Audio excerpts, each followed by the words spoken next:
streaming across en masse. So, but the CDC's excuse of why they haven't shut down the border is, oh, well, it's already too late. It's in Canada, it's in Kansas, it's in Texas, so it doesn't matter. I appreciate your call from San Antonio suburb that said they're not having school Monday. Thank you. I've got that in the stack. Here's Los Angeles Times. 11 more suspected swine flu cases in the U.S. Total reaches 19, with a couple in Kansas, school children in New York City, and a person in California that believed to have mild cases of swine flu. It is not clear yet whether the virus is easily transmitted, but it is confirmed it's human to human, not from pig to human. Now, it may have originally come through pigs to human. Remember, it's a hybrid of bird, swine, and human. Just, folks, that has, I'd say 95% chance this was manufactured, came out of a laboratory. In fact, I'm 100%, but because I've studied it. But who knows what's going to happen with this? This really stinks. Obama shook hands with man who died from swine flu. The first case was seen in Mexico April 13th. The outbreak coincided with President Obama's trip to Mexico on April 16th. Obama was received by Mexico's Anthropology Museum in Mexico City by Felipe Solis, a distinguished archaeologist who died the following day from symptoms similar to flu. Reforma newspaper reported. The newspaper didn't confirm if Solis had swine flu or not, but actually found an AP article that did say he died of it. Now, whatever. There's that one.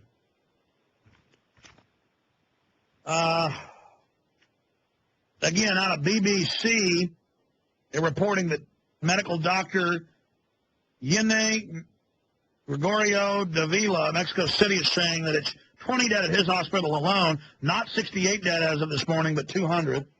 That's BBC. Mexico may take more flu control steps, Calderon says, declares emergency, locking down at cities, locking down areas, putting people on quarantine. Global flu epidemic fears grows, more U.S. cases. And then look at this story. Venture capital firms set to reap rewards of swine flu. The swine flu outbreak is likely to benefit one of the most prolific and successful venture capital firms in the United States, Kellner, Perkins, and Caulfield and Bayers. Thomson Reuters Private Equity Week reported on Friday. Shares of the two public companies in the firm portfolio of 8 pandemic and biodefense companies, BioCryst Pharmaceuticals,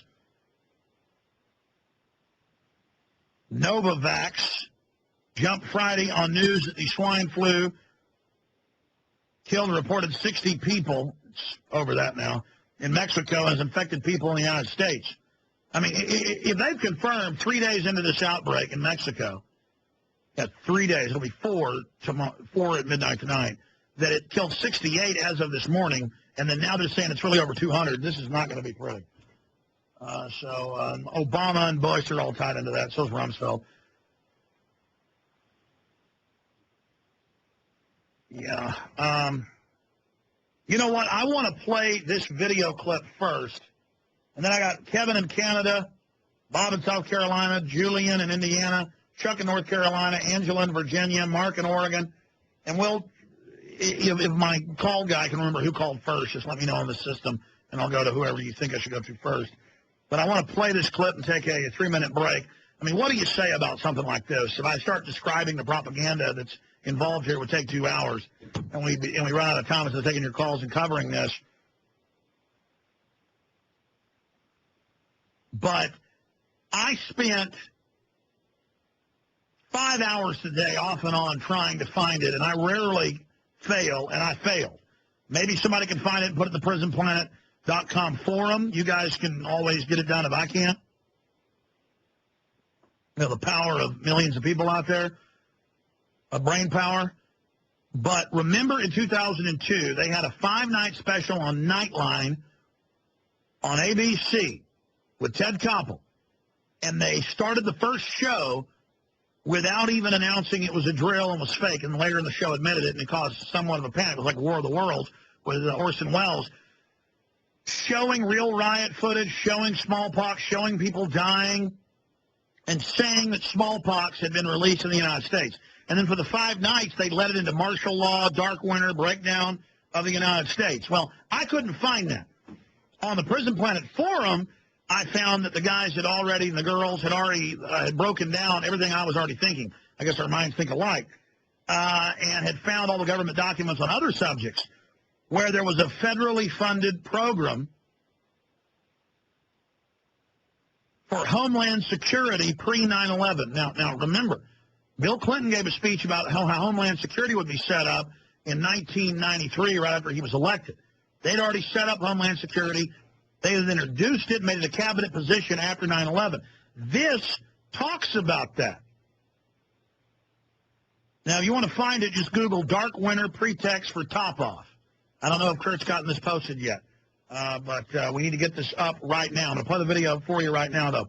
Dark Winter Pretext for Top-Off, CCMRF CBRNE. Wait a minute, I got Aaron here, too. He can post it. Let's have Aaron post it. Got two webmasters here. Now, listen to me carefully. Aaron, will you just go ahead and post this video on InfoWars if Kurt hasn't? This exercise was made possible by grant funding from the McCormick Tribune Foundation, the Oklahoma City National Memorial Institute for the Prevention of Terrorism, June 22nd, 23rd, 2001, the Center for Strategic International Studies, the Johns Hopkins Center for Civilian Biodefense Studies, the Answer Institute for Homeland Security. You hear that? Oh, Homeland Security, before they announced it to you, the slaves, and the Oklahoma City National Memorial Institute for the Prevention of Terrorism. And then it goes on from there. We're going to post this right now with the text and the video at Infowars.com. Now, they put on a fake newscast in Oklahoma. This was shown to Homeland Security people and others at Northcom. Northcom was not set up in 2002, boys and girls. It's been around since the 40s.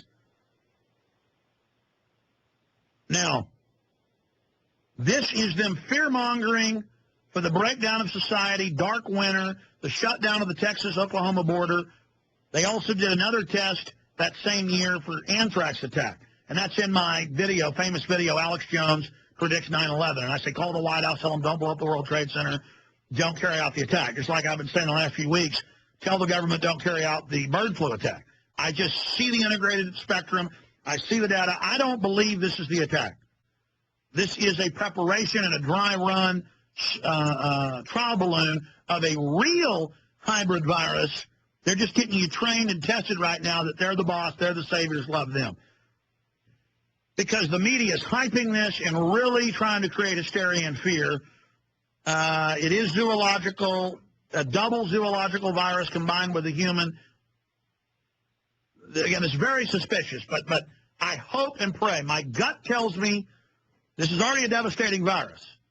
But my gut tells me this is manufactured, this is released, this is being managed. I saw fear preparation the last month building up. That's why I've been doing shows on bird flu. Steve Quayle on Monday, he said it's coming within weeks. Intel told him, boom, what's happening? I pray he's wrong. But when you live this, when you pray this, when you dream this, when you eat this, sleep this, then you start getting the deep knowledge of how the enemy operates. Now, that doesn't mean that they may not pull out of this or do something else, or there's not another attack behind it, or this is just a drill. My gut is this is staged. And again, a gut, like a good police detective, they go, oh, my nose or my gut tells me that's the killer, and it turns out they're right in history with a really good detective. That's not a gut. That's thousands of pieces of data, research, experience, all of that brings it together. Now, watch this fear-mongering piece and understand how they've been inculcating this into the culture. Now, I wish I could find the nightline. I looked on YouTube, Google. I spent hours. Ted Koppel, but Ted Koppel wasn't in it till the last few episodes where they then said, okay, we fear-mongered you and caused a national panic.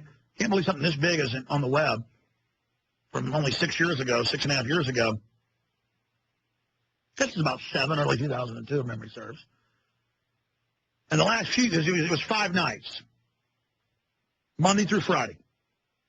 In the last 2 episodes, they would show in the aftermath of millions dead, Homeland Security fixed it, and blah, blah, blah. And Ted Koppel would have guests on. What do? Well, we pass laws, taking people's rights, enforce inoculation, and have the police and military take these shots. And it's going to happen. Al-Qaeda's going to hit us. Now, notice, this video was produced pre-9/11, the university and Homeland Security's own press release says. Then they got some other videos that integrated with modern things, post 9/11. There's several of these videos, actually. Not sure which one we're about to go to. I think we're on the first video right now, but the point is, yeah, that's the first video. Good. Just double checking that. Notice how they're talking about Al-Qaeda, Taliban having it. See, right before